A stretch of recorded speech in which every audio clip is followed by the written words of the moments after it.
Donald Trump is not backing down. He's pushing back vigorously at allegations of sexual assault as two new accusers come forward. One alleges he sexually groped her at a nightclub in the 1990s. The other is a former contestant on The Apprentice. Summer Zervas held a news conference earlier alleging the Republican nominee sexually accosted her when they met at a hotel in 2007 to discuss employment.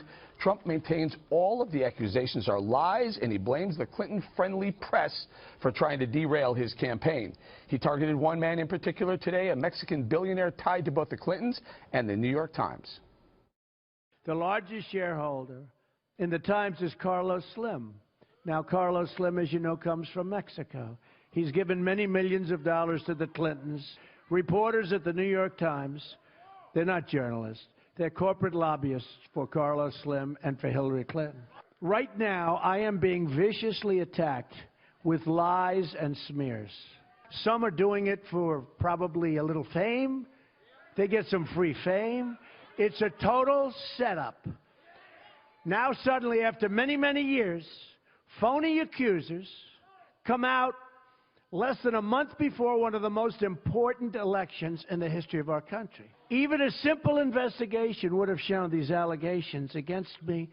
In just about all cases, it's nonsense. It's false. The whole thing is one big fix. It's one big fix. Okay, Ms. Dana, you know, with so much going on, first of all, do we wait? Listen, I understand that you don't want to ever say that an accuser isn't being honest, but do we wait to get a little bit more firm evidence? Or I don't know what he's doing, to be honest. Well, that's just locker room talk. So then today he was saying that there's no way that he would have sexually assaulted those women because they're not pretty enough. Ooh. And I'm like, okay, what in the actual you-know-what is going on? Watch her. The other thing I thought was amazing today is you have this report out of The Apprentice where apparently he used to say that Marlee Matlin, who is deaf, she was on Celebrity Apprentice, he used to say that she was retarded all the time.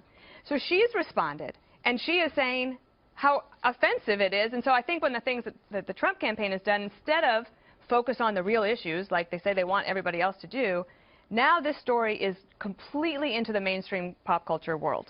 And it doesn't matter what is covered on the actual news, because the most important thing, the way people get their news now, is on their phones. So from a pop culture standpoint, that's where that is all happening. I would just add, this is all at the same time. Trump has pulled his staff out of Virginia.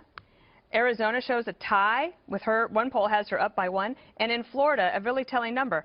503,000 new Democrats are registered in 2016 compared to the Republicans at 60,000. So we have to be really clear-eyed about what is happening. And so blaming the New York Times and Carlos Slim and all of these things is a distraction that is not helping him get to Wednesday night at that debate where he can make a convincing closing argument. The other thing he said about Hillary Clinton today is that when she walked in front of him at the debate, he wasn't impressed.